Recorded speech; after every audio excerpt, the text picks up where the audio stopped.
Hi friends, ಇವತ್ತು ನಾನು ದಾಲ್ ಪಾಲಕ್ ಪಪ್ಪು ಮಾಡೋದು ಹೇಗೆ ಅನ್ನೋದನ್ನು ತೋರಿಸ್ಕೊಡ್ತಾ ಇದ್ದೀನಿ ನಿಮಗೆ. ನಾರ್ಮಲಾಗಿ ಸುಮಾರು ಜನ ಮಾಡ್ತಾ ಇದನ್ನು. ಸೊ ನಾನು ಯಾವ ರೀತಿ ಮಾಡ್ತೀನಿ ಅನ್ನೋದನ್ನು ತೋರಿಸ್ಕೊಡ್ತೀನಿ.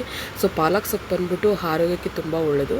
ಅದು ಯಾವುದೇ ಸೊಪ್ಪಿರ್ಬೋದು, ಅಟ್ಲೀಸ್ಟ್ ಪ್ರತಿ ವಾರಕ್ಕೊಮ್ಮೆ ಆದರೂ ಯಾವುದಾದ್ರೂ ಒಂದು ಸೊಪ್ಪನ್ನ ನಾವು ಅಡುಗೆಗೆ ಯೂಸ್ ಮಾಡೋದ್ರಿಂದ ಆರೋಗ್ಯಕ್ಕೆ ಒಳ್ಳೆಯದಾಗುತ್ತೆ. ಅದರಲ್ಲೂ ಚಿಕ್ಕ ಮಕ್ಕಳಿರೋ ಮನೆಗಳಲ್ಲಂತೂ ಪಾಲಕ್ ಸೊಪ್ಪು ಅಂದ್ಬಿಟ್ಟು ಮಾಡಿಕೊಡೋದ್ರಿಂದ ಅದು ಒಂದು ಟೇಸ್ಟ್ ಚೆನ್ನಾಗಿ ಕೊಡುತ್ತೆ. ಮತ್ತು ಅವಕ್ಕೆ ಮಕ್ಕಳಿಗೆ ತಿನ್ನೋಕ್ಕೂ ಕೂಡ ತುಂಬ ಇಂಟ್ರೆಸ್ಟ್ ಬರುತ್ತೆ. ಬೇರೆ ಸೊಪ್ಪುಗಳಿಗಿಂತಲೂ ಕೂಡ ತಿನ್ನೋಕ್ಕೆ ಇಂಟ್ರೆಸ್ಟ್ ಕೊಟ್ಟು ತಿಂತಾರೆ.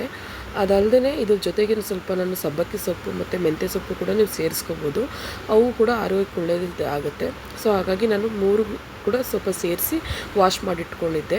ಸೊ ಇವಾಗ ನಾನು ಒಂದು ಕುಕ್ಕರ್ಗೆ ಅದನ್ನು ಬೇಳೆನ ಯಾವತ್ತೂ ಕೂಡ ನಾವು ತಗೊಂಡಾಗ ಅದನ್ನು ಒಂದು 10 to 15 ಮಿನಿಟ್ಸ್ ಅಷ್ಟು ತಣ್ಣೀರು ಹಾಕ್ಬಿಟ್ಟು ಕೋಲ್ಡ್ ವಾಟರ್ ಹಾಕಿ ಸ್ವಲ್ಪ ಹೊತ್ತು ನೆನೆಸಿಟ್ಟು ನಂತರ ಅದನ್ನು ವಾಶ್ ಔಟ್ ಮಾಡಿ ನಾವು ಮಾಡೋದ್ರಿಂದ ಬೇಗ ಬಾಯ್ಲ್ ಆಗುತ್ತೆ ಮತ್ತು ಬೇಗ ತುಂಬ ಟೈಮ್ ತೊಗೊಳಲ್ಲ.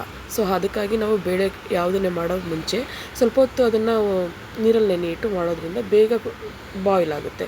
ಸೊ ಇದಕ್ಕೆ ನಾನು ಟೊಮೊಟೊ ಮತ್ತು ಮೆಣಸಿನ್ಕಾಯಿ ಎಷ್ಟು ಬೇಕೋ ಅಷ್ಟು ನಿಮಗೆ ಮೆಣಸಿನ್ಕಾಯಿ ಮತ್ತು ಟೊಮೊಟೊ ಜಾಸ್ತಿ ಹಾಕ್ಬಾರ್ದು, ಸ್ವಲ್ಪ ಆದರೆ ಸಾಕು. ಈರುಳ್ಳಿ ಇದಿಷ್ಟು ಹಾಕಿ ಮತ್ತು ಸೊಪ್ಪು ನಾವೇನು ಕಟ್ ಮಾಡಿ ಇಟ್ಕೊಂಡಿದ್ವಿ ಆ ಸೊಪ್ಪನ್ನ ಅದರಲ್ಲಿ ಹಾಕಿ, ಮತ್ತು ತುಂಬ ನೀರನ್ನು ಹಾಕ್ಬಾರ್ದು. ಏಕೆಂದರೆ ಬೇಳೆ ಪಪ್ಪು ಅನ್ನೋದು ಕೂಡ ಏನು ಸಾಂಬಾರು ಥರ ಆಗಬಾರ್ದು, ಯಾವಾಗಲೂ ಅದು ಗಟ್ಟಿಯಾಗಿರಬೇಕಲ್ವ. ಅದಕ್ಕೆ ಸೊಪ್ಪು ತುಂಬ ಕಡಿಮೆ ನೀರನ್ನ ಅಬ್ಸರ್ವ್ ಮಾಡುತ್ತೆ. ಹಾಗಾಗಿ ಎಷ್ಟು ಬೇಕೋ ಅಷ್ಟು ಮಾತ್ರ ನಾವು ಅಳತೆಗೆ ನೀರನ್ನ ಹಾಕ್ಕೊಂಡ್ರೆ ಸಾಕು. ನಂತರ ಅದಕ್ಕೆ ಸ್ವಲ್ಪ ಜೀರಿಗೆ ಮತ್ತು ಅರಿಶಿಣದ ಪುಡಿ ಮತ್ತು ಎಷ್ಟು ರುಚಿಗೆ ಎಷ್ಟು ಉಪ್ಪು ಬೇಕೋ ಅಷ್ಟು ನಾವು ಹಾಕೋಬೋದು. ಇದರಲ್ಲಿ ಬೇಗ ನಾವು ಬಾಯ್ಲ್ ಆಗಬೇಕು ಅಂತಂದರೆ ಹಾಟ್ ವಾಟ್ರ್ ಕೂಡ ಸೇರಿಸ್ಬೋದು. ಇಲ್ಲ ಅಂತಂದರೆ ನೀವು ಕೋಲ್ಡ್ ವಾಟ್ರ್ ಕೂಡ ಸ್ವಲ್ಪ ಟೈಮ್ ಇದ್ದರೆ ಕೋಲ್ಡ್ ವಾಟ್ರ್ ಕೂಡ ಸೇರಿಸಿ ನಾವು ಅದನ್ನು ಬಾಯ್ಲ್ ಆಗೋಕ್ಕೆ ಬಿಡ್ಬೋದು. ಮನೆಗಳಲ್ಲಿ ಸಾಮಾನ್ಯವಾಗಿ ಸಮ್ಟೈಮ್ಸ್ ಬೇಗನೆ ಅಡುಗೆ ಮಾಡಬೇಕಾಗತ್ತೆ. ಸೊ ಅಂಥ ಟೈಮ್ಗಳಲ್ಲಿ ಬೇಗನೆ ಆಗುತ್ತೆ. ಮನೇಲಿ ಯಾವುದಾದ್ರೂ ಸೊಪ್ಪಿದ್ರೆ, ಸೊ ಯಾವುದೇ ಸೊಪ್ಪಿದ್ರೂ ಮಾಡ್ಬೋದು. ಅವ್ರಿಗೆ ತಕ್ಕಂತೆ ರುಚಿಗಳನ್ನ ಕೊಡುತ್ತೆ ಅಷ್ಟೇ. ಪಾಲಕ್ ಒಂದು ರೀತಿ ರುಚಿ ಕೊಟ್ಟರೆ ಬೇರೆ ಸೊಪ್ಪು ಕೂಡ ಇದ್ದಾಗ ವೇಸ್ಟ್ ಮಾಡೋದಕ್ಕಿಂತ ಅಯ್ಯೋ ಸೊಪ್ಪ ತಿನ್ನೋದಾ ಅನ್ನೋದಕ್ಕಿಂತ ಅಟ್ಲೀಸ್ಟ್ ಈ ಥರ ಒಂದು ಗಟ್ಟಿಯಾಗಿ ಒನ್ ಟೈಮ್ಗೆ ಮಾಡಿಕೊಂಡು ತಿನ್ನೋದ್ರಿಂದ ತುಂಬ ರುಚಿಯಾಗಿರುತ್ತದೆ. ಸೊ 1-2 ಸಲ ನಾವು 2-3 ಸಲ ಕುಕ್ಕರ್ನ ವಿಸಲ್ ತಗೊಂಡು ಈ ಥರ ಮ್ಯಾಶ್ ಮಾಡಿ ಅದನ್ನು ಚೆನ್ನಾಗಿ ಮ್ಯಾಶ್ ಮಾಡಿಕೊಂಡು ನಂತರ ಒಂದು ಬಾಣಲಿಗೆ ಏನಿಲ್ಲ, ಜಸ್ಟ್ ಒಂದು ಸಿಂಪಲ್ ಮೆಥಡ್ ಅಷ್ಟೇ ಇದು.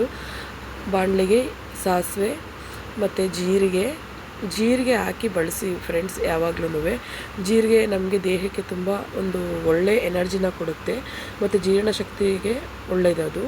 ಸೊ ಜೀರಿಗೆ ಮತ್ತು ಮೆಣಸಿನ್ಕಾಯಿ, ಒಣಮೆಣಸಿನ್ಕಾಯಿ ಹಾಕ್ತಾರೆ ಕೆಲವರು. ಶುಂಠಿ ಬೆಳ್ಳುಳ್ಳಿ ಜಜ್ಜಿರ್ತೀವಲ್ಲ, ಸೊ ಅದನ್ನು ಕೂಡ ಹಾಕ್ಬೋದು. ಬೆಳ್ಳುಳ್ಳಿನ ನೀವು ಕಟ್ ಮಾಡಿ ಕೂಡ ಪೀಸಸ್ ಕೂಡ ಮಾಡಿ ಹಾಕ್ಬೋದು.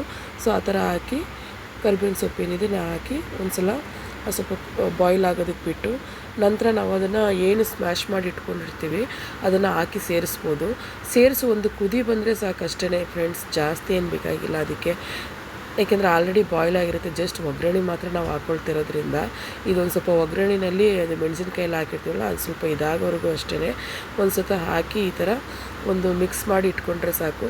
ಎಷ್ಟು ಚೆನ್ನಾಗಿರುತ್ತೆ ಅಂತಂದರೆ ನಾವು ಜಾಸ್ತಿ ನೀರು ಹಾಕ್ಬಿಟ್ಟಿದ್ರೆ ನೋಡಿ ಸಾಂಬಾರು ಥರ ಆಗ್ಬಿಡ್ತಾ ಇತ್ತು ಅದು.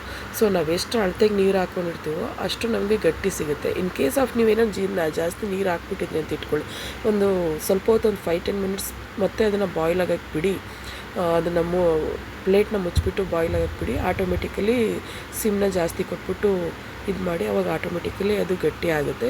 ಅದು ಬಿಸಿ ಅನ್ನಕ್ಕೆ ನಾವು ಅದನ್ನು ತಿನ್ನೋದ್ರಿಂದ ಎಷ್ಟು ರುಚಿಯಾಗಿರುತ್ತೆ ಅಂತಂದರೆ ಪಾಲಕ್ ಸೊಪ್ಪಂತೂ ತುಂಬ ಟೇಸ್ಟಿಯಾಗಿ ಬಂದಿರುತ್ತೆ. ಲಾಸ್ಟಿಗೆ ಫೈನಲಾಗಿ ನಾವು ಅದನ್ನು ಸ್ವಲ್ಪ ಮೆಣಸಿನ ಪುಡಿ ಇರುತ್ತಲ್ವ, ಸ್ವಲ್ಪ ಮೆಣಸಿನ ಪೌಡ್ರನ್ನ ಕೂಡ ಹಾಕಿ ಗರಂ ಮಸಾಲ ಬೇಕು ಅಂದರೆ ಸ್ವಲ್ಪ ಗರಂ ಮಸಾಲ ಹಾಕಿಬಿಟ್ಟು ನಾವು ಅದನ್ನು ಫೈನಲ್ ಸ್ಟೇಜ್ಗೆ ತೊಗೊಂಡ್ಬರ್ಬೋದು. ಮತ್ತು ತುಪ್ಪ ತಿನ್ನಬೇಕಾದ್ರೆ ತುಪ್ಪ ಹಾಕ್ಕೊಂಡು ತಿನ್ನಿ ಫ್ರೆಂಡ್ಸ್. ಬಿಸಿ ಅನ್ನಕ್ಕೆ ಎಷ್ಟು ಚೆನ್ನಾಗಿರುತ್ತೆ ಅಂದರೆ ತುಂಬ ಮಕ್ಕಳಿಗಂತೂ ತುಂಬ ಇಷ್ಟಪಟ್ಟು ತಿಂತಾರೆ. ಸೊ ಹಾಗಾಗಿ ಇದು ಹೆಲ್ತಿ ಮತ್ತು ಆರೋಗ್ಯಕರವಾದ ಒಂದು ರೆಸಿಪಿ. ನಿಮಗೆ ಈ ರೆಸಿಪಿ ಇಷ್ಟ ಆಗಿದ್ದರೆ ಕಮೆಂಟ್ ಮೂಲಕ ತಿಳಿಸಿ ಫ್ರೆಂಡ್ಸ್.